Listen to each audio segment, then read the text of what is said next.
Welcome welcome welcome back everyone. तो आज के इस वीडियो के अंदर हम लोग डिस्कस करने वाले हैं आरबीएससी क्लास 10 बोर्ड एग्जाम के लिए कुछ स्पेशल चीज़। और वो स्पेशल चीज़ होने वाली है आपके इंग्लिश सब्जेक्ट के लिए स्टोरी राइटिंग। ठीक है ना, आज के इस वीडियो के अंदर हम लोग डिस्कस करने वाले हैं आपकी स्टोरी राइटिंग। और उसी के साथ साथ मैं आज के इस वीडियो के अंदर आपको बताने वाला हूँ कुछ मोस्ट इंपॉर्टेंट स्टोरीज। ठीक है ना, जो कि आपके पेपर में आने की उनकी बहुत बहुत ज़्यादा संभावनाएं हैं।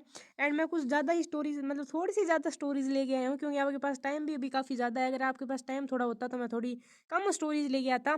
और जब अपन लाइक बोर्ड के टाइम पे मैराथन्स वगैरह करेंगे, मैराथन्स या फिर मतलब वीडियोस वगैरह मैं उस टाइम पे डालूंगा जब आपका एग्जाम होगा, तो उस टाइम पे मैं आपको 2 या 3 इंपॉर्टेंट स्टोरीज दे दूंगा, उन्हीं में से आपका पेपर जो है आने वाला है। तो अपन शुरुआत कर लेते हैं सबसे पहले कुछ ध्यान देने योग्य बातों से। ठीक है ना, क्योंकि सबसे पहले भैया आपको पता होना चाहिए कि आप जब स्टोरी लिखोगे तब आप किस तरीके से स्टोरी लिखोगे। लेकिन उससे पहले आपको एक चीज़ पता होना चाहिए कि आपके पास आएंगी अथवा में स्टोरीज, यानी कि 2 स्टोरीज आएगी, आउटलाइन बेस्ड स्टोरीज आएगी।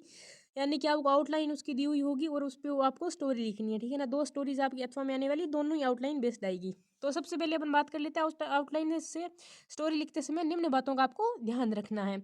सबसे पहले आती है कि टाइटल और मोरल अवश्य लिखिए। एक एक नंबर इनका होता है भैया, सीधी सी बात है। अगर आपने टाइटल नहीं लिखा और मोरल भी नहीं लिखा तो आपका समझ लो 2 नंबर तो गया 4 में से।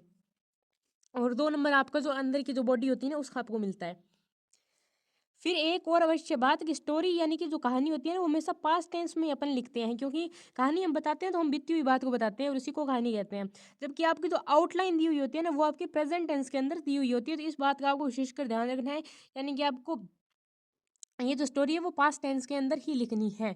फिर अपन बात कर लेते हैं कि कहानी का शीर्षक देने के बाद प्राय कहानी निम्न प्रकार से अपन शुरुआत कर लेते हैं। यानी कि once there was a king, या फिर फार्मर टॉय टॉय एटसेट्रा, या फिर once there were two friends four bulls etcetera. यानी कि वंस के स्थान पर आप जो है ना वंस अपॉन ए टाइम का भी उपयोग किया जा सकता है आपके द्वारा। यानी कि once upon a time there was a shepherd boy, यानी कि अगर आप थोड़े से पढ़ेसरी हो मेरी तरह तो आप once upon a time there was इस सेंटेंस का आपको यूज़ करना है। क्या कि ताकि आपकी जो स्टोरी है ना थोड़ी सी बड़ी लगे। और आपको पता ही है कि पेपर में आप जितना ज़्यादा लिखोगे आपको उतने ही मार्क्स मिलेंगे। ठीक है, फिर अपन चल लेते हैं कि आउटलाइन में वर्ब प्राय सिंपल प्रेजेंट टेंस में होती है, जिसे निम्न प्रकार से डेवलप करते हैं। तो आउटलाइन में यदि नाउन एडजेक्टिव एडवर्ब हो तो इसके पहले वाज वर्ड लगाकर पूर्ण वाक्य बना देते हैं। ठीक है, फिर आपको पता होना चाहिए कि अगर वर्ब की फर्स्ट फॉर्म या वर्ब की फर्स्ट फॉर्म के साथ एस या ई एस आ जाए तो इसे वर्ब की सेकंड फॉर्म के अंदर कन्वर्ट कर देना है, पास्ट टेंस आपको पता ही है। फिर अगर आ जाए डू या डज और उसके साथ आ जाए वर्ब की फर्स्ट फॉर्म तो उसको आप डिड प्लस में वर्ब की फर्स्ट फॉर्म में आपको कन्वर्ट कर देना है। फिर अगर नॉट और वर्ब की फर्स्ट फॉर्म आ जाए तो उसको आपको डिड नॉट प्लस में वर्ब की फर्स्ट फॉर्म में आपको कन्वर्ट कर देना है। फिर अगर आपका हैज़ है आ जाए तो उसको आपको हेड के अंदर कन्वर्ट कर देना है। फिर आपको एक नोट का पॉइंट आप यहाँ पे देख सकते हो कि कहानी में यदा कदा यानी कि कभी कभार पास्ट परफेक्ट टेंस का प्रयोग भी किया जा सकता है। कहानी को रोचक बनाने के लिए डायरेक्ट स्पीच का प्रयोग भी करते हैं। इस स्थिति में पशु पक्षियों के लिए इट के स्थान पर ही शी का प्रयोग भी संभव है। जैसे कि आपको पता है कि पशु पक्षियों के लिए अपन ज़्यादातर इट का प्रयोग करते हैं, लेकिन यहाँ पे जो है ना ही शी का प्रयोग भी संभव है। फिर अपन लोग डिस्कस कर लेते हैं कुछ इंपॉर्टेंट स्टोरीज को।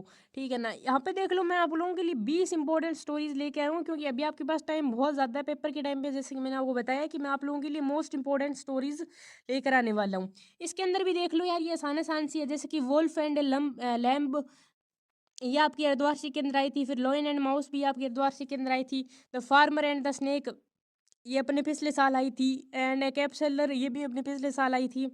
और ये जो स्टोरीज है ना वैसे आसान आसान स्टोरीज है, आपको पता ही होगी, वैसे आप पहली दूसरी क्लास से इनको पढ़ते आ रहे होंगे। जैसे the fox and the crow है तो आप कितनी मतलब छठी सातवीं से आप इनको पढ़ते आ रहे होंगे शायद से।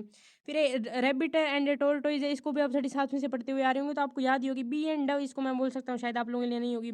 ऑनेस्ट वुड कटर वाली तो आपको कितनी बार पढ़ा दी गई होगी। फॉक्स एट द ग्रेप्स तो आप दूसरी क्लास से पढ़ते आ रहे होगे। Two cats and the monkey हो गया। फिर आपका दो शेफर्ड बॉय हो गया, शेफर्ड बॉय आगे 2 बार आ गया जितना मेरे को लगता है। वेट, नहीं नहीं 2 बार नहीं है। फिर देख लो टू फ्रेंड्स एंड बियर, ये भी आप कितनी बार आप पढ़ चुके होंगे।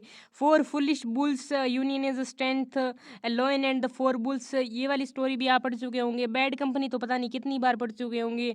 An old farmer and his quarrelling sons, यानी कि यूनियन इज स्ट्रेंथ, ये भी आप पता नहीं कितनी बार पढ़ चुके होंगे। वाइस थिफ, ये आप लोगों के लिए शायद नहीं हो सकती है। The hen that laid golden eggs, यार ये तो पता नहीं आप लाखों करोड़ों बार पढ़ चुके होंगे।